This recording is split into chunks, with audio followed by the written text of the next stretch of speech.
Hey, what's going on, everybody? Welcome to the Texas Video League Podcast, Week 15. I am one of your hosts, Dwayne Devastator Morrow, along with our returning shadow host, Dr. Caldwell. And as always, the commissioner. You can hit him, but he won't run away, Jared Cowan. Of Stairway to Evans fame. So good to see you all this week. And of course, our special co-host, the picker extraordinaire, young Jefferson Cowan, who will one day inherit his father's team, but hopefully won't inherit his father's inability to pick a football game correctly. So this was the final week of the regular season for Texas League, and this week's matchups had a lot of implications for the playoffs. Yes, that's right, playoffs. So we start with the Thursday night football game between the Las Vegas Raiders and the Los Angeles Rams. And usually I like to let the fan of the team take the lead on discussing the results. But since he's been out for the last 2 weeks and been taking a few shots in his absence, I am going to give this privilege of discussing this game to Dr. Deuce, Brother Caldwell. Please take us through Thursday night football's game. Well, thank you, sir. I greatly appreciate the accolades and whatnot. I appreciate y'all, talking about me when I wasn't around. It's nice to know that y'all got that love for me still, even though I was indisposed. With that in mind, after my week of torture, having that gaudy damn logo on my damn account, to where I try to stay off it, but good old Mr. Cowan, being the good friend that he is, make sure to freaking keep tagging me on crap, so I'll be looking. And I hate that. And then some other cat who shall remain nameless wants to say to Raider Nation that we got a new fan for a damn week. But you know what? That's okay. You know what? I was short and crazy once, so I get where y'all coming from. So I ain't even mad at you. It's cool. I'll get even. Now, with that in mind, let's go with last Thursday's game. What kind of pedestrian trash do we got going on in this game? I mean, who in the hell is Derek Carr anymore? 137 yards? Who the hell was he throwing to? A blind man? 2 interceptions? Clearly he forgot whose team he was on. I mean, yeah, Jacobs did what Jacobs does. But, Derek Carr's like, hey, bro, just run. I can't do shit today. Just run. You just take the ball and you go do your thing. I mean, Adams had 71 yards on 3 catches. He did good. But apparently Carr forgot that he had other people he could have thrown to possibly. But he's like, no, I'm cool. I'll throw it to the other team because that's what players do. I get it. So I ain't even mad at that because of him. I freaking lost to somebody, but that's a whole nother concept. The flip side of this stuff, what I find interesting, how in the hell you have 16-3 with 3 minutes and some change left in the damn game, and you lose to somebody that they just signed 2 days ago who didn't even know where the damn locker room was? How in the hell? Dude had to call an Uber to figure out where the damn locker room was just to get out the game. And you lose? I don't know what to say. It's like, man, well, we playing, I'm trying to think, what was that? John Elway football back on the Nintendo? Where you just run the reverse in circles and nobody score?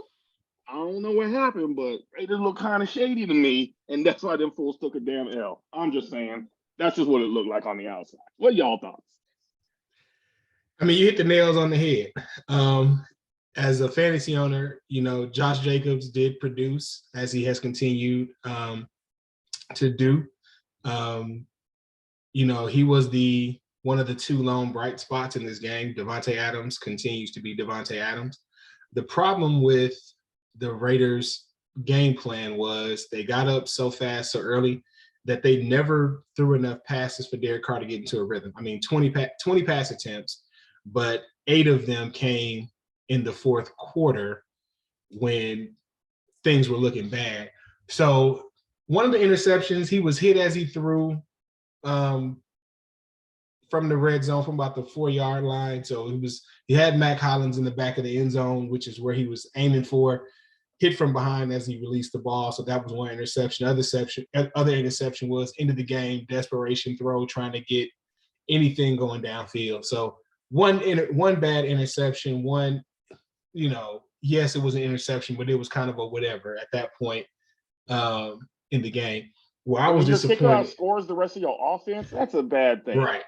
So the only thing I would say I was disappointed in, the biggest part was Josh McDaniels still continues to play not to lose instead of playing to win. 4th and 1 at the 2-minute warning, you have to be thinking, and you had 2 timeouts at that point, right?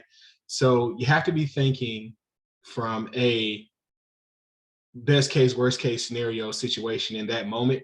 If we go for it on 4th and 1 and get it, the game is over, right? If we go for it on 4th and 1 and don't get it, and they're close to the end zone, but then we still can work the clock to our advantage if they start moving the ball, because they were out of timeouts. So in that situation, I mean, McDaniels is still a young head coach. I think he's still a little gun shy. He's still a little bit too conservative. I don't know if that's that Patriot shit that still got to get out of his system. I don't know if I can call him a young head coach. He had his time in Denver. Then he went back to coordinating again because that didn't work out as well as he thought it would. But it's different.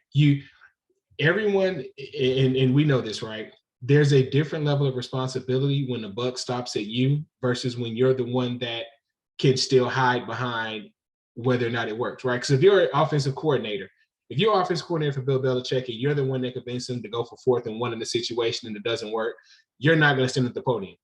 The question is going to be, hey, Bill, so whose decision was it to go for it on 4th and 1 in that position? It's not going to be the offensive coordinator, no matter who called it, because head coaches aren't going to put their guys under the bus like that, even if they want to.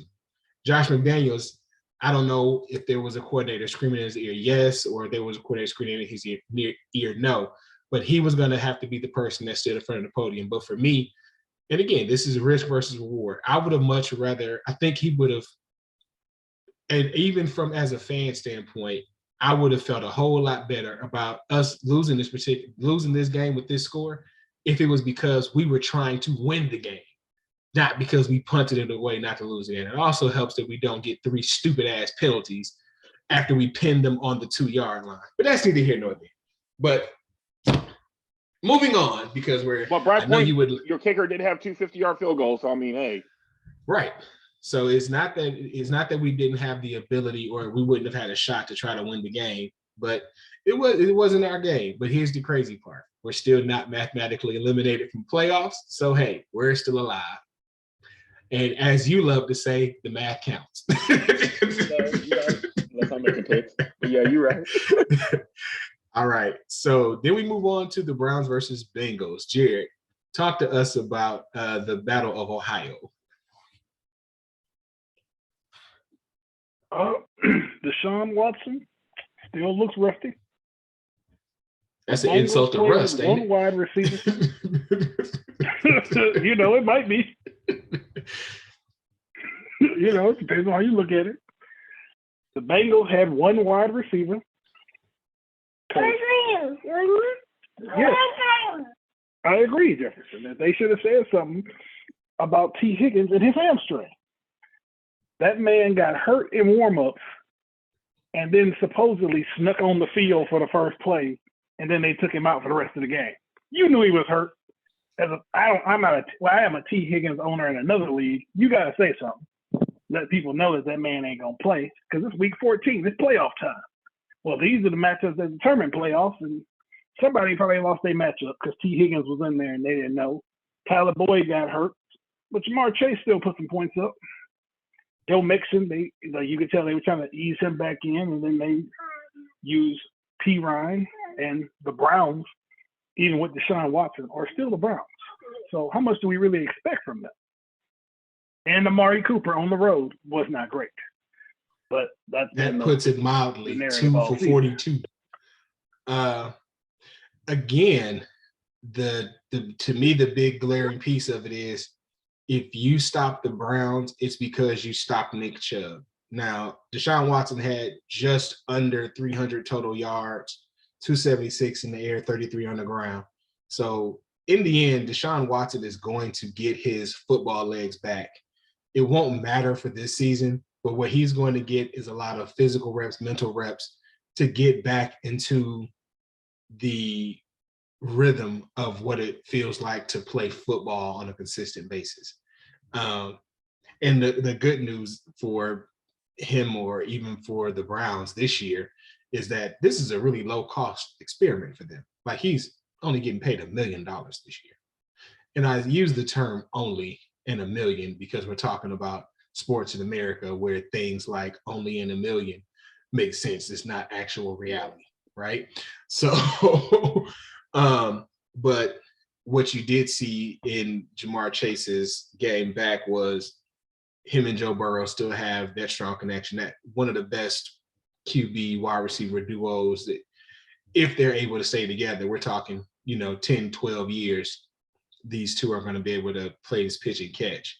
And the same thing, Samaje Perines' fantasy value went down this week with the return of Joe Mixon, who definitely got the bulk of the carries, just under 100 yards rushing for him.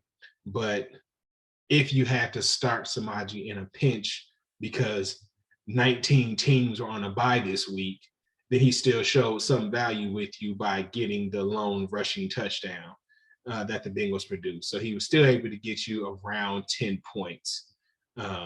So again, at least something from the game. But other than that, if you're in a keeper league and you got Deshaun, you have to have been happy about seeing some of the bright spots this week that he put up. Texans versus Cowboys. So another interstate battle, that almost shocked everybody this week. I mean, I could just think of all the texts and the Facebook posts that were in draft ready to be posted late into the fourth quarter until Lovie Smith decided to Lovie Smith the game away. Now, unlike Josh McDaniels, Lovie Smith actually needs to calm his ass down and not gamble so much when it comes to late game situations.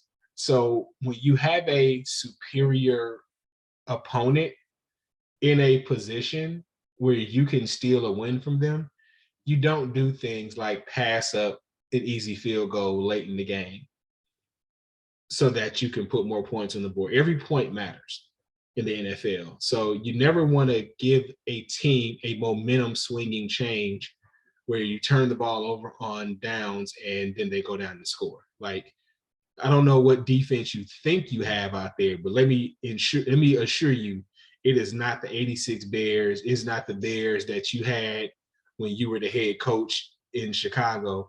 Whatever team you think you got out there on defense, it ain't them. And although they took advantage of a lot of the Cowboys' mistakes on offense, in the end, the Cowboys were just a better team. And so, when you look at it from a fantasy standpoint, Tony Pollard continues to be the featured back. Zeke still had a very solid game. 62 yards on the ground, 1 touchdown. So as they approach the playoffs, trying to get him into shape so that he's ready if he needs to carry the load, or if they're going to feature him during the playoffs, he's ready. He's getting his legs back under him. Dameon Pierce continues to be pretty much the only bright spot on that offense. And again, for a segment next year that we're going to call, who the hell is that? Some dude named Chris Moore with 10 catches for 124 yards for the Texans.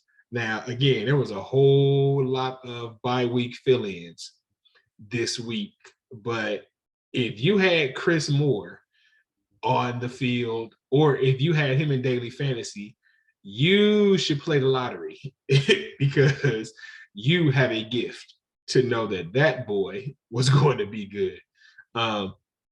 Dalton Schultz, Dak Prescott finally remembered that he had a tight end on his team. 6 catches for 87 yards. Noah Brown, 4 for 85. But outside of that, not a lot of fantasy impact.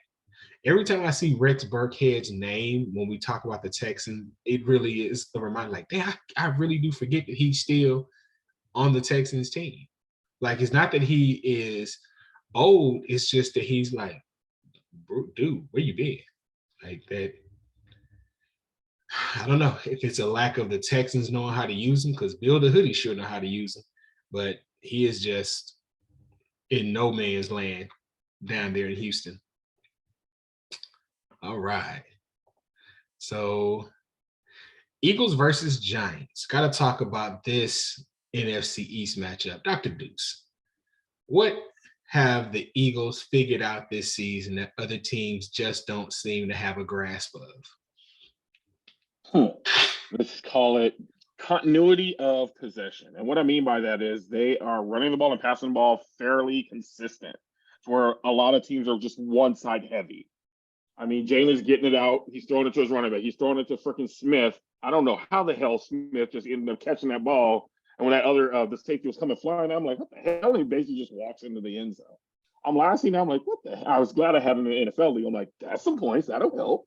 But I'm like, damn, he just finds a way. I mean, I'd almost say he's almost like Patrick Mahomes in certain ways. Is like, this dude just finds a way to make it work. And he ain't got a big freaking tight end like Kelsey, but he's still making it work.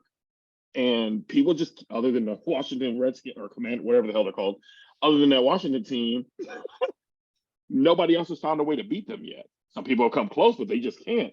And New York just fell the hell off. I don't know what the hell happened to them. I mean, their lead running back at 40 yards, Taylor. It's like, dude, run the ball. Normally they run the ball fairly consistent as well, but Saquon, I think, was hurt. So I mean, didn't Danny Dimes get hurt? Offense, didn't Danny Dimes get hurt? I think he did. I think he did. And so clearly their backups aren't used to playing. And that's not necessarily a good thing. Next man up. That's what every coach always preaches. Hey, you need to be ready to come out and do something when it's your time. Clearly that did not happen. And they got skull drug for it. So, Jared, is Jalen Hurts the front runner for the MVP in your mind? Yeah, I think Jalen Hurts is the new Lamar Jackson. Well, remember when Lamar popped up on the scene with all this running? He was just making plays left and right. That's what Jalen Hurts is this year. I just think Jalen Hurts is a little bit better of a pure passer than Lamar Jackson, which makes him more of a threat. He doesn't have the pure speed of a Lamar Jackson.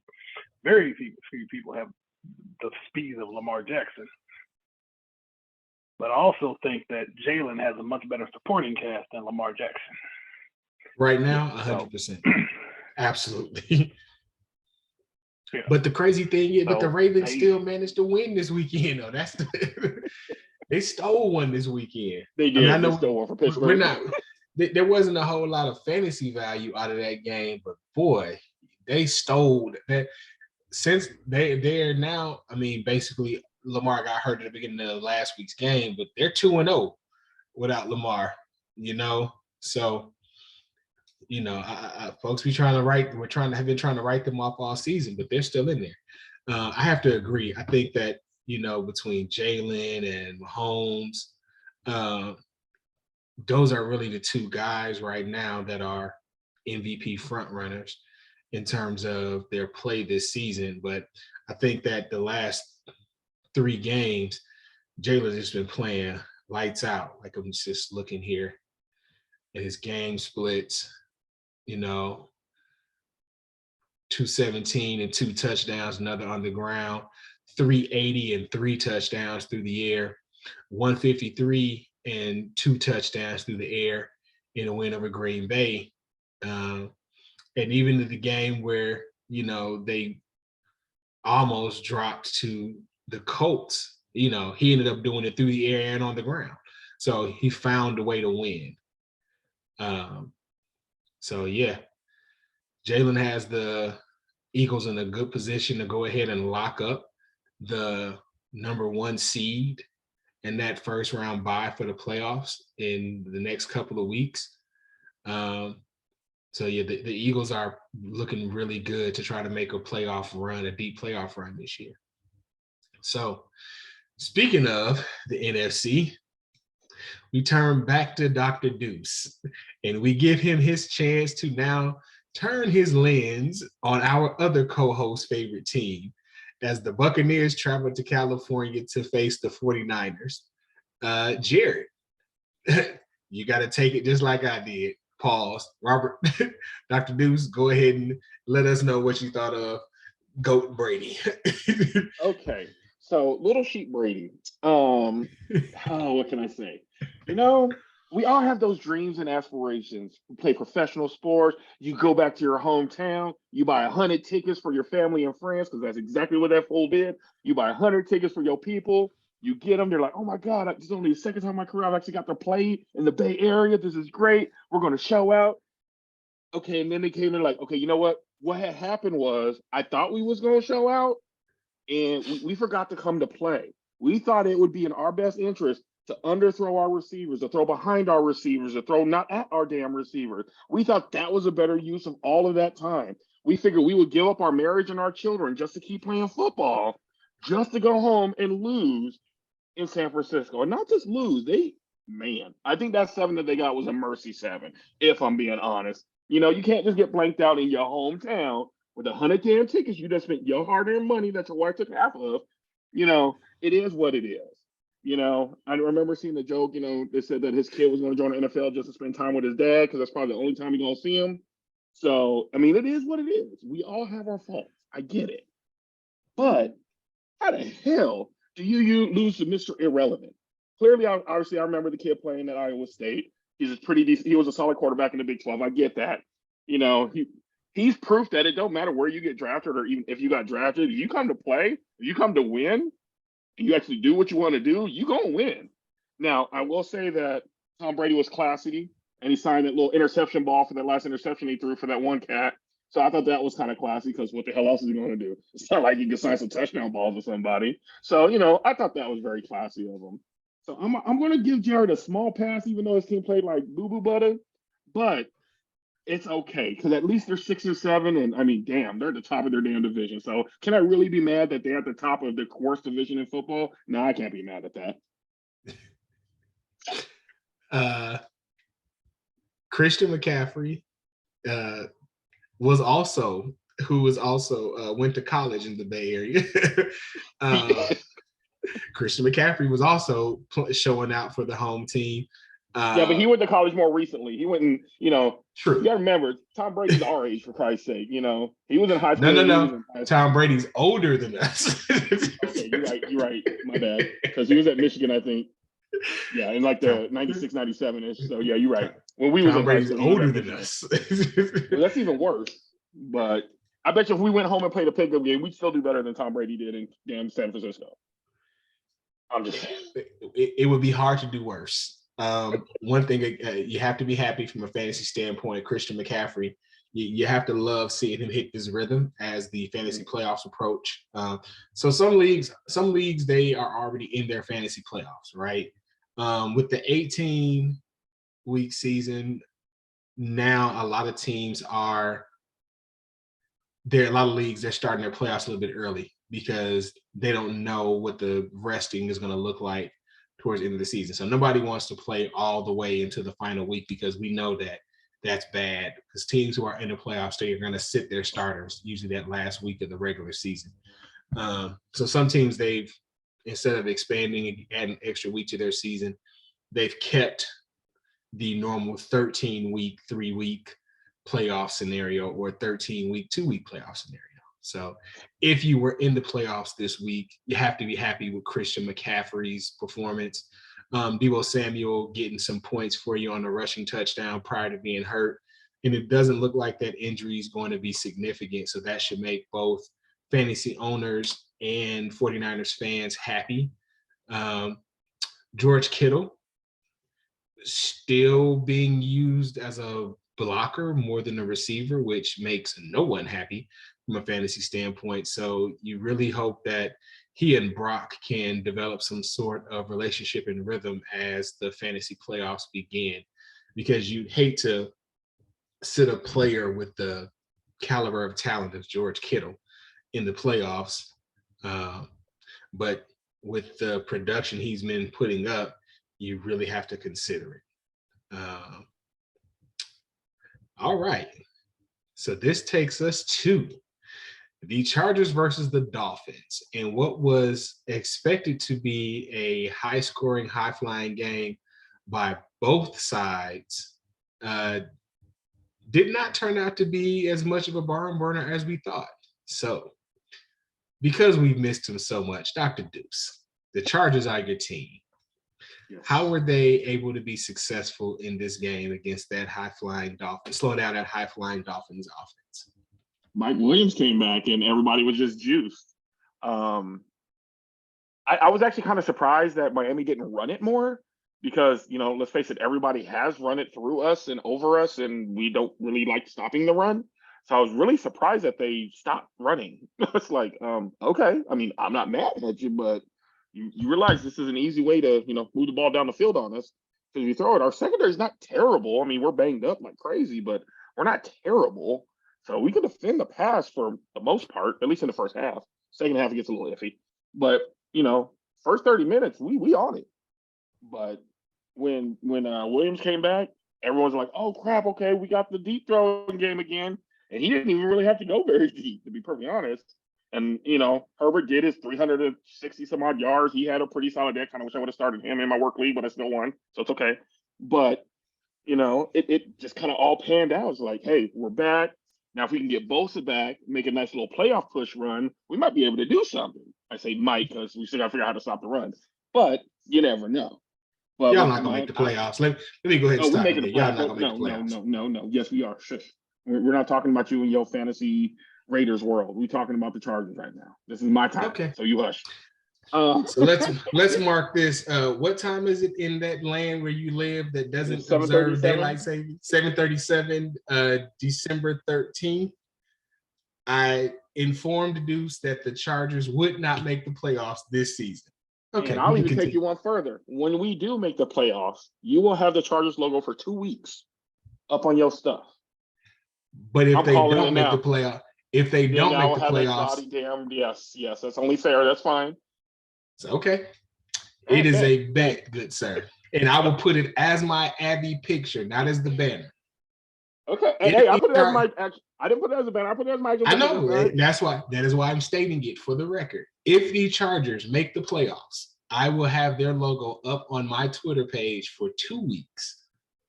But when they don't make the playoffs, you will return to the Raider fandom that you rightfully should belong to. That's trifling. But anyway, back to the Chargers game. It was a great game for the good guys. It was a good game.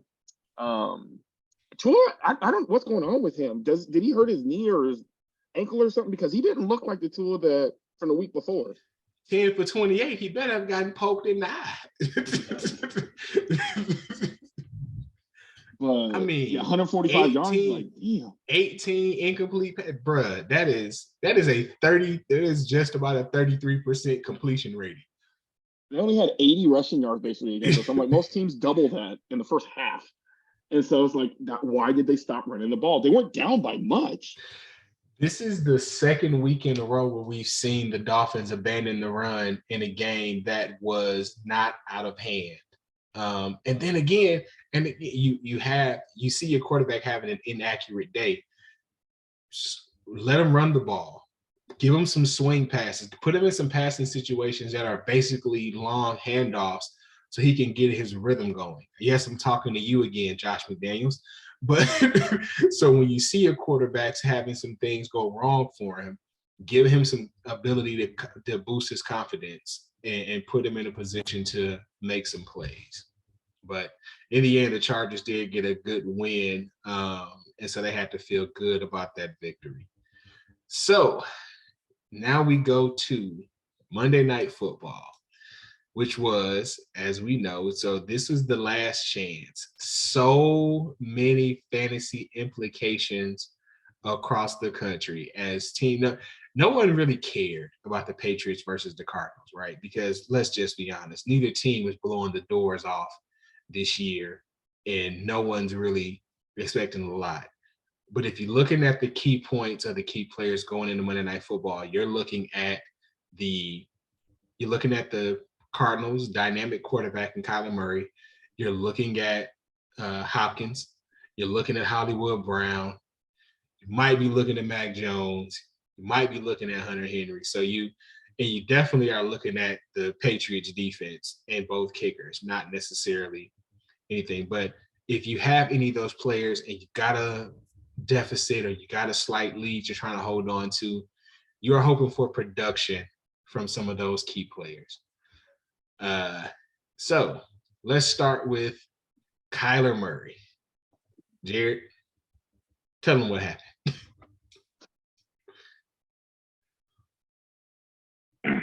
What happened is that man is glad he signed that contract extension in the offseason, because that knee injury looked. Anytime you see a player go down without contact, I've just learned to assume that they have just torn their ACL or their Achilles, depending on if they grab their knee or the back of their leg, and they're gonna be out for a while. So I thought somebody had the shot third that play of the brother. game. I thought somebody had Third shot. play of the game, he just,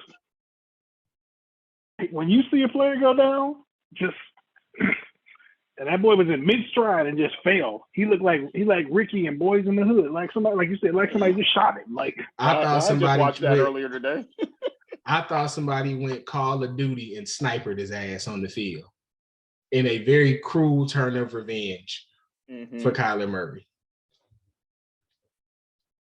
Yeah. So he about to lose 2 years because he's gonna lose the rest of this season, obviously, and then by the time he comes back next year, that's okay.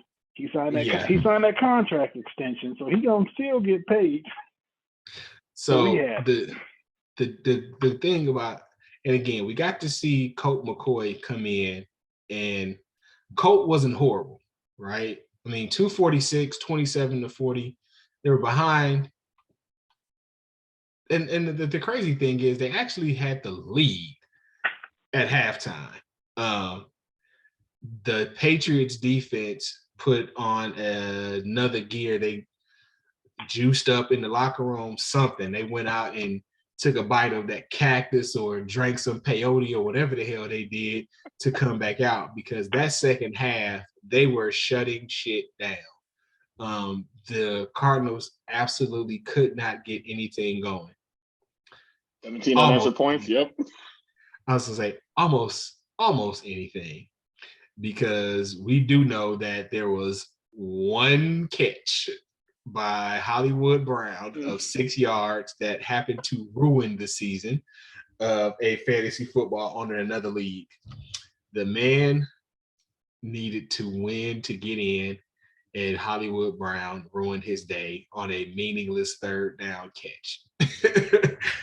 But I mean, other than that, like the Cardinals, what did they go for? They had turnover on downs three separate times in the fourth quarter when they were down. I mean, but they didn't have a choice. You know, they had to try to go score points. They had to try to sustain some drives. DeAndre Hopkins, 7 for 79. Robbie Anderson, I don't know, found himself out of the cave for 4 catches for 50 yards. But again, nobody was really blowing the doors off the day. You have to be happy with James Conner's production if you had him as an owner, 85 and 1. He even had 6 catches for 29. So from a fantasy standpoint, you got to be happy with those. Mac Jones, a hapless day, 235. Again, no touchdowns.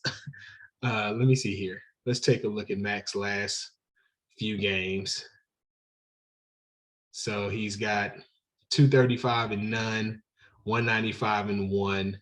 And then, of course, against the Vikings, he had 382 and 2 in a losing effort. But he gets the Raiders. They're traveling to Las Vegas at home this week. I need y'all to pull that out. I need y'all to beat them. Oh, yeah. I ain't rooting for you, but I just need y'all to beat them.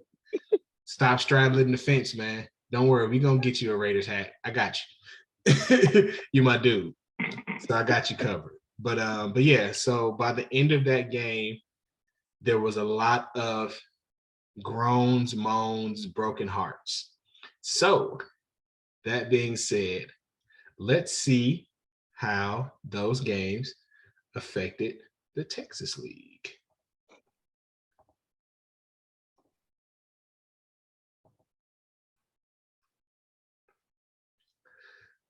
So we start with a game. I mean, I'm just going to touch on my game because it really wasn't competitive. Truly for pride, I did pull off the victory over Super Mario Cristobal. Two of us picked that one correctly. Some odd man out hater. Well, I didn't think that he would leave a couple of people empty. I mean, I didn't think he would do that. I mean, I ain't mad at him, but I didn't think he would. I mean, just for the record. I know he still would have lost, even if he had Herbert. Yes, he would have. Even if he would have stopped, he would have fully stocked his roster, he still would have lost. So I will take the moral victory of at least ending the season on a high note.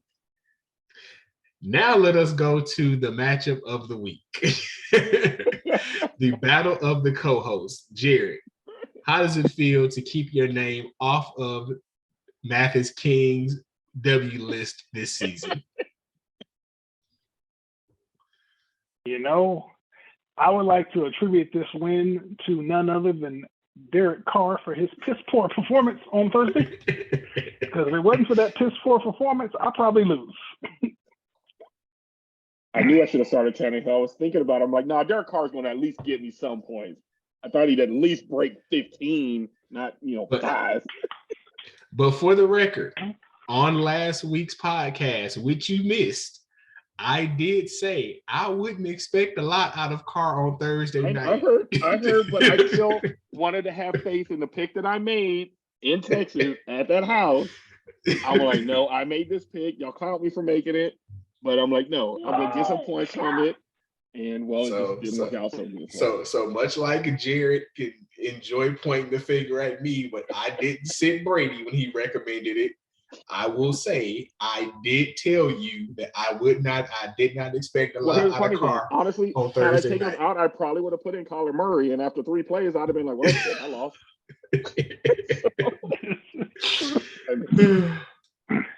I probably flipped something off the coffee table and I wouldn't even watch the game. Right. I can't let Deuce go down alone on this one because I can't lie. I started Derek Carr in another league because, I didn't have. Well, actually, I'll say this.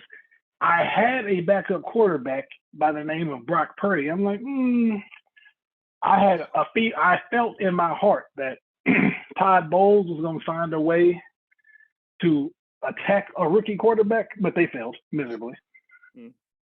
That's why I should have started in my other league, but that's okay.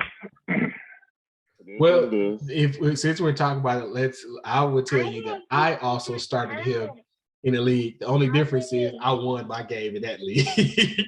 Somehow, some way, I still managed to win that game despite Carr's terrible performance last Thursday. But yeah, I mean, so unfortunately, I get to remain as one of the only 2 victims of the Dr. Deuce Express this season. So I'll wear that. I'll take that L. So let's look at a little bit more playoff. So that win helped Jared solidify his hold on a playoff spot by giving him 9 wins on the year. We go now to another scenario where we had 2 teams coming into the game with the same record, where the loser was likely to be knocked out of playoff contention. Dr. Deuce, let's talk about Acorn versus 2 Boobs, 2 Balls. Okay, so in all fairness, I think we all picked Melanie to win this game, but I don't think any of us saw it being this lopsided. I mean, basically, losing by, 70 some odd points? It's like, damn. Like, why are you doing like that? But then when you look, it's like, Jamar Chase was the best person on his roster, which, again, Waddle was I don't think Waddle got his first catch, if I remember, until almost halftime when he got his first thrown his way. And so it's like, honestly, I thought Waddle would have done a little bit better on that one. Yeah. And why they didn't run the ball, because he had Wilson as his running back. Why they didn't run the ball more, because they could have. Yeah. And so, and no offense, Seattle wasn't throwing the ball. Seattle didn't have a good run. So it's like, it's almost like there was nothing he could do. And this right here was a concern. Starting both Miami running backs, it's not like he had a lot of choice. I mean, it's not like he had some special player on the bench that he just didn't start that would have given him the win. I mean, but if Miami wouldn't have given up on the run, I think both of those running backs would have eaten. They would have actually got some significant points, but they wouldn't have won. That's why we all picked Melanie to win. But because of those two running backs, there's no way that there would get enough points out of those, because usually, I don't know about you guys, but I usually hope that my running backs collectively get me like 30, 40 points maybe, because I'm kind of banking on those. But when your running backs give you a total of 6, maybe 7 points, and they on the same team, you ain't gonna win. Right. Not a good day at all. I think this is probably the third time this season Ed Cord has been on the wrong side of the biggest blowout of the week. So we welcome him to the segment. Then we need to start adding that segment next season. So we welcome with that loss, we welcome Ed Corn to the consolation bracket. With him being officially eliminated after that L. Mathematically eliminated. So next we go to a game where one player fighting for playoff position, the other one playing for nothing but pride in Muff Divers. Now, Jared, this game actually had some implications for you as well as a person that was fighting for playoff position. So I know you kind of had to be happy with the outcome. Talk to us.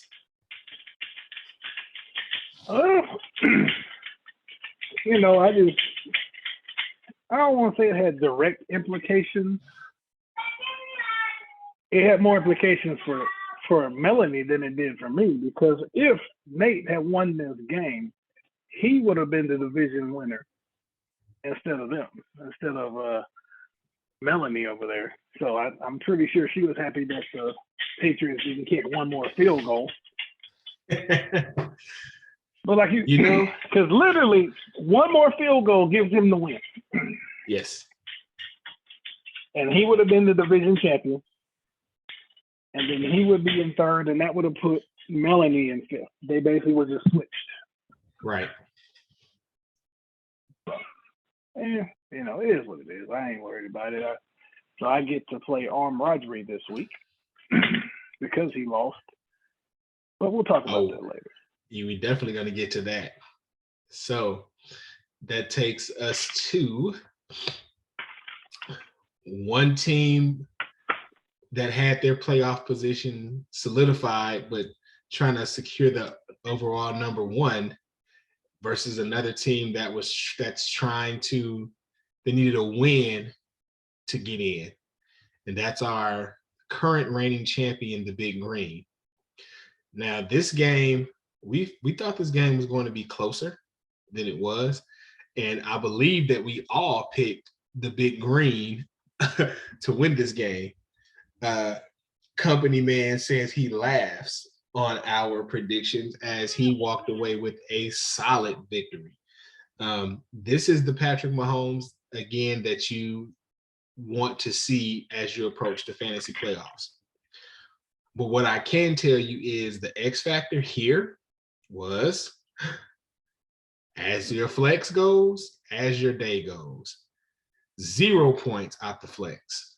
And it's not like she could have done anything else to put anyone there. So that sunk her. But what you cannot depend on is this.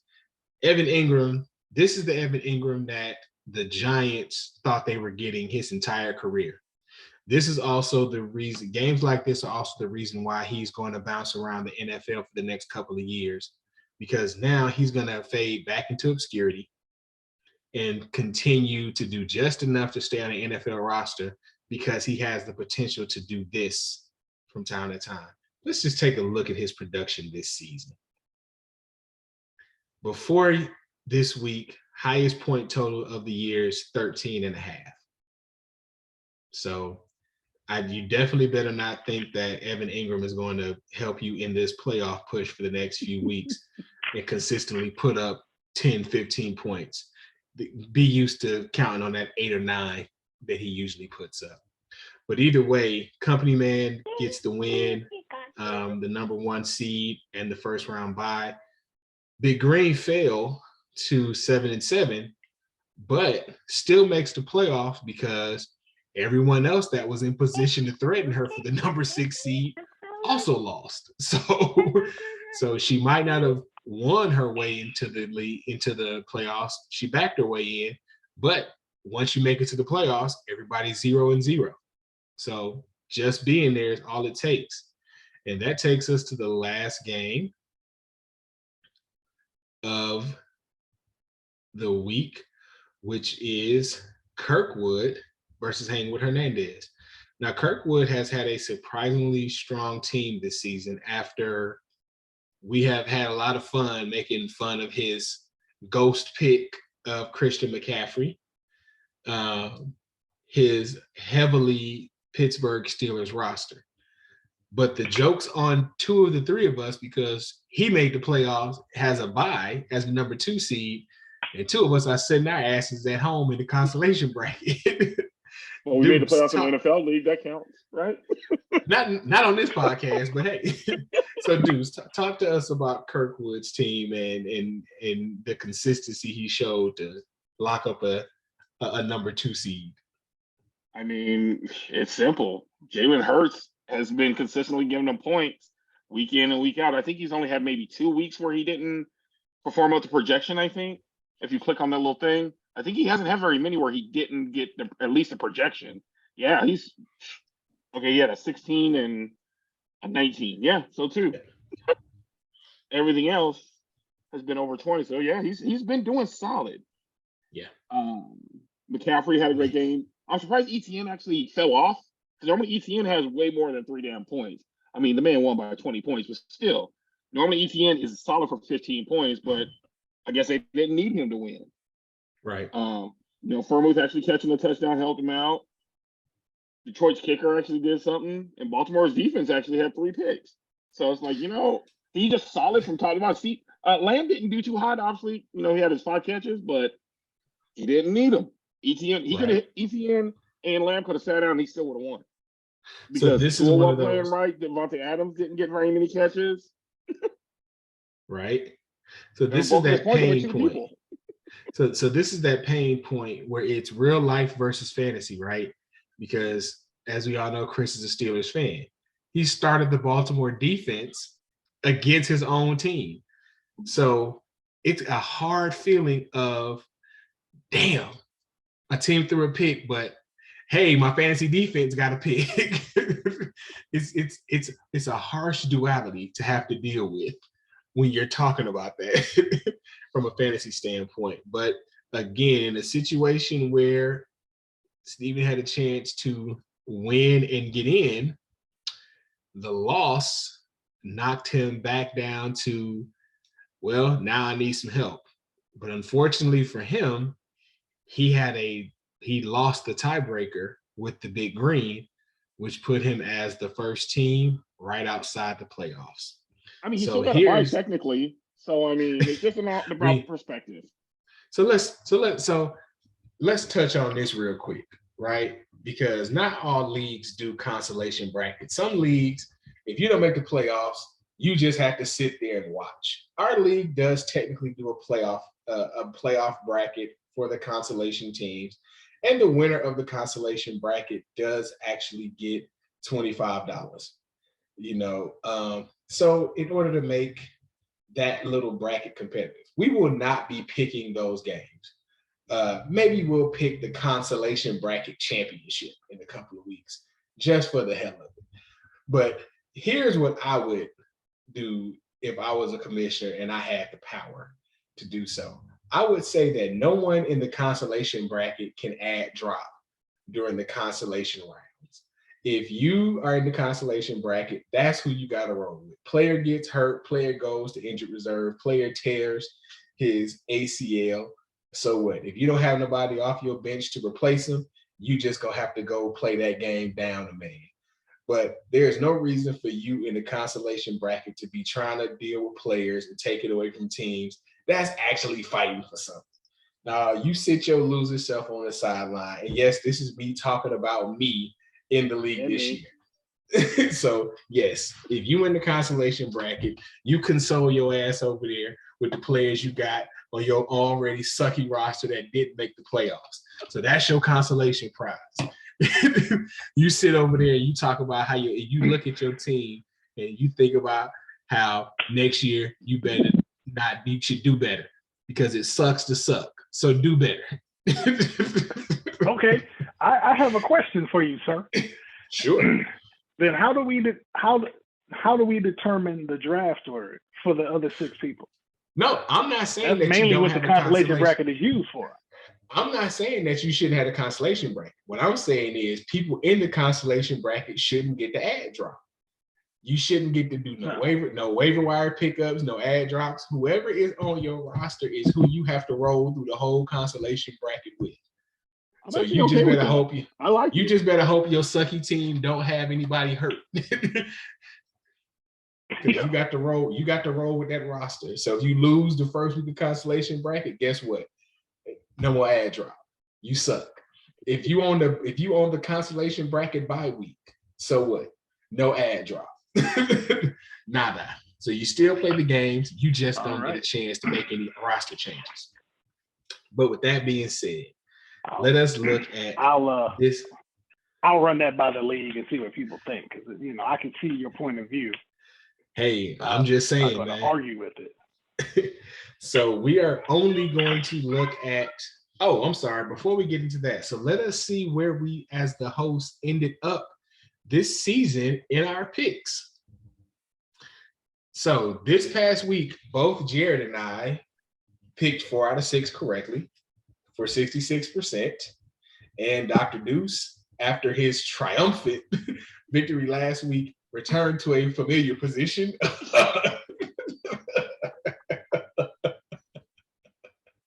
of only having 1 right this week.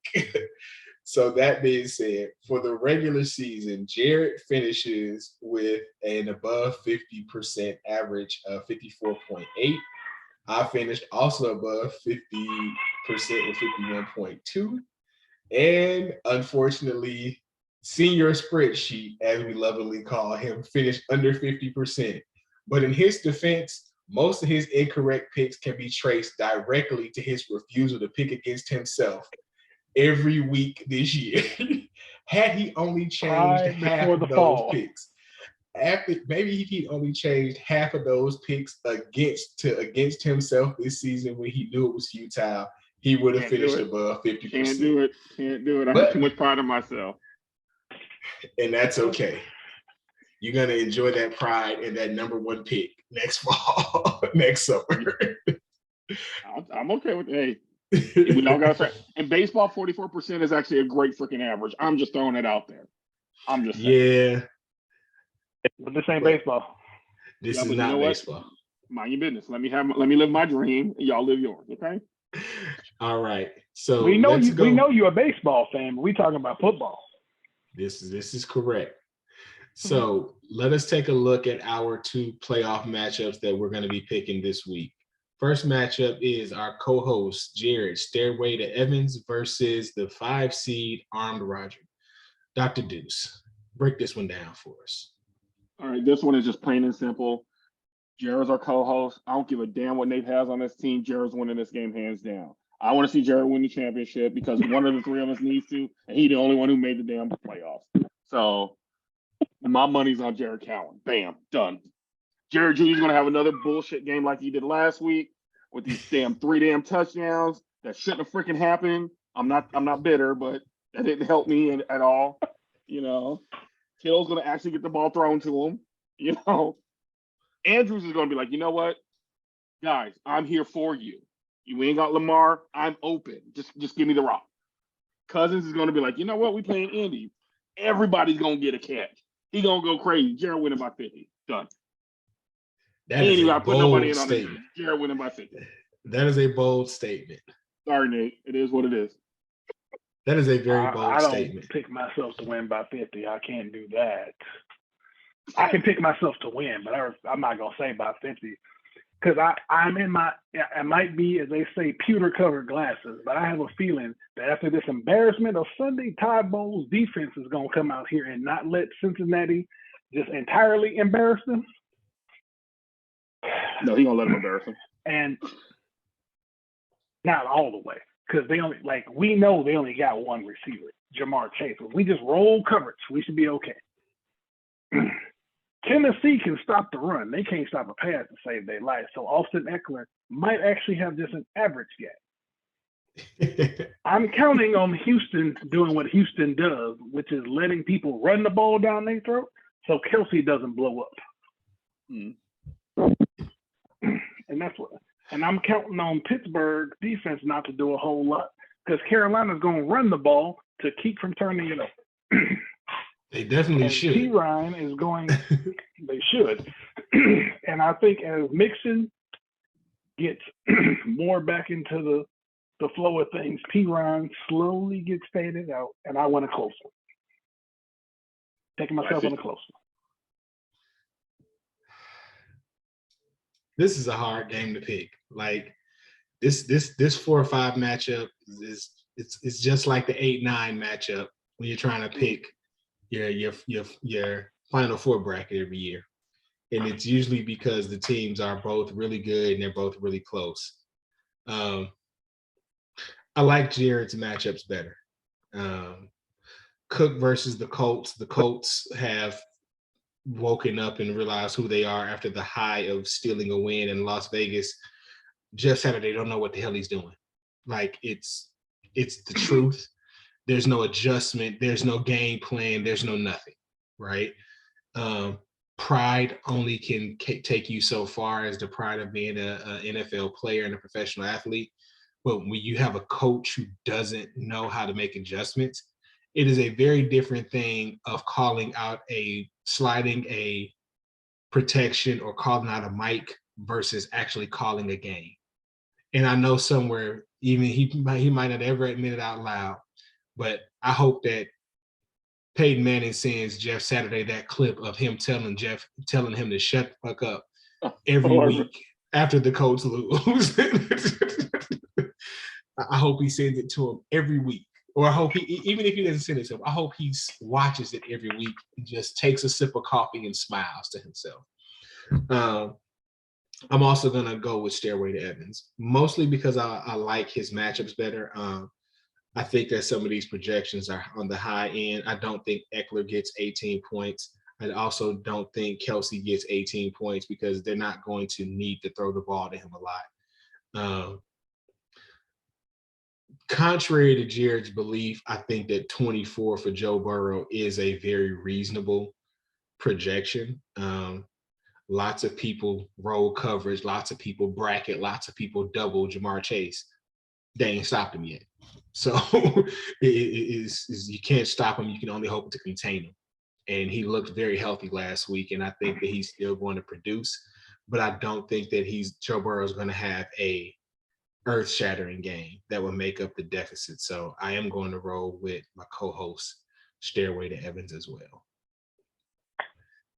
Which takes us to our other playoff matchup. 2 Bulls, 2 balls, 1 goal versus the defending champion, the Big Green. What do you think, Jared?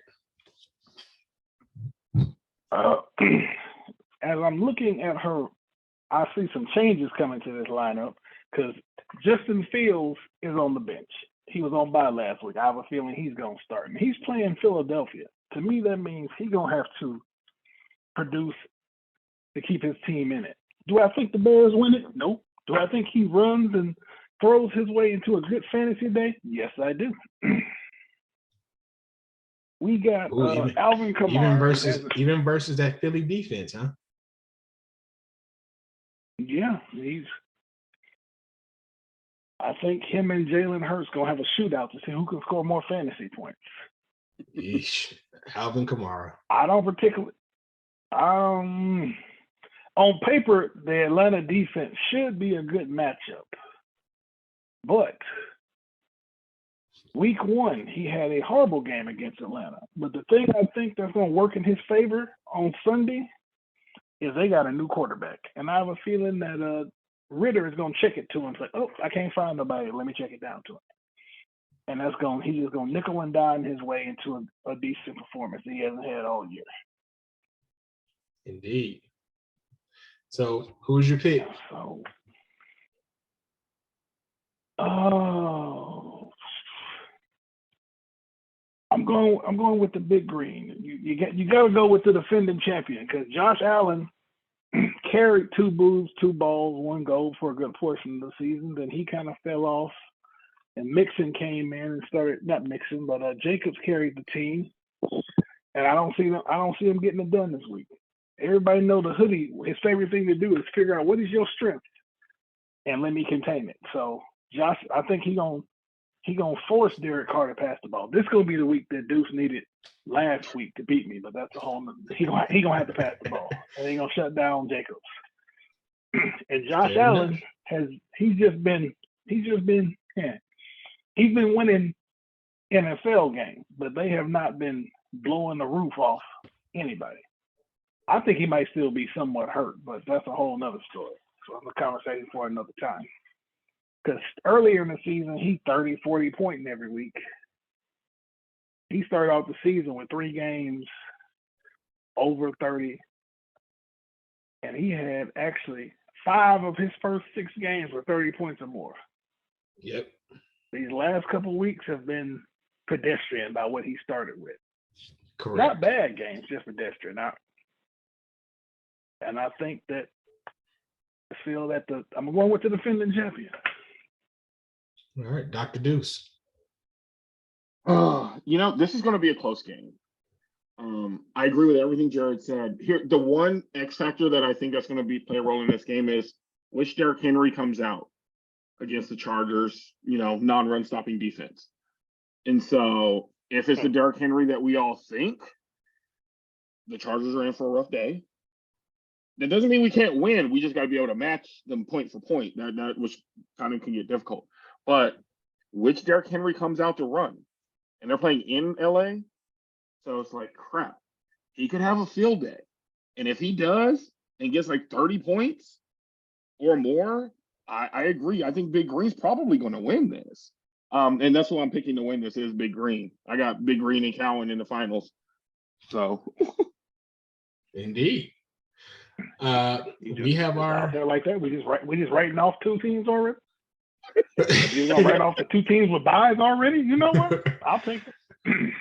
We have our first discordant pick. I'm actually going with 2 boobs, 2 balls, 1 goal. I think the opposite. I think this trio of running backs, Pacheco, Mixon, and Jacobs, are going to be the edge. Either one of them, any of the 3 of them, have the potential for a 20 to 25 point day. And if 2 of them have a 20-point day, it's over. Like that's just the harsh reality of it. And I'm looking at these matchups. I see. Well, your 2 is going to be Jacobs or Kansas City running back, Pacheco. Yeah. So, and again, Mixon can catch the ball. Look at what McCaffrey just did last week. I know that the Bengals coaches are watching that film to look at how they use McCaffrey because Mixon has the same skill set of being able to run between the tackles, run outside, and catch the ball. And they're going to give him room in space to run. And I don't think it's going to be this close. They have a 4-point. I think that 2 boobs, 2 balls wins a solid game. 10-point spread on their victory. Mm-hmm. So there we have it. And we ain't gonna talk about the consolation bracket, but we'll just say Dr. Deuce and I both have one of those games. I'm actually refacing my same opponent from last week. And so knowing what that person's philosophy is on this particular consolation effort, I would expect to move on to the next round of the consolation bracket. Other than that, we anxiously await the foray into the playoffs as things kick off on Thursday night. Who is our Thursday night game this week? I don't know. Let's just see. I know we got 3 Saturday night. I know we got 3 Saturday games. We've got an AFC, we got an NFC West matchup, San Francisco at Seattle. So nice little bad blood game. We got Colts and Vikings on Saturday, as well as Baltimore, Cleveland, and Miami, Buffalo. So this week we get 4 days of football fun as we approach the middle third of the football season. But as always, gentlemen, it's been a pleasure. Best of luck to you in this playoffs, Mr. Cowan.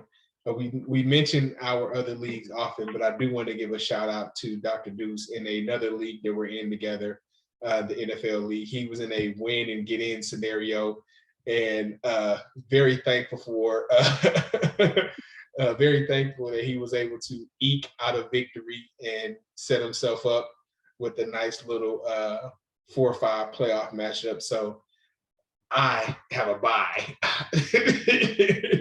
this weekend in that league. So I wish you gentlemen both good luck this weekend in your separate playoff matchups. And we'll be back next week and we will break down the next round. Best of luck to everybody as we roll into these playoffs, and we'll talk to everybody next week.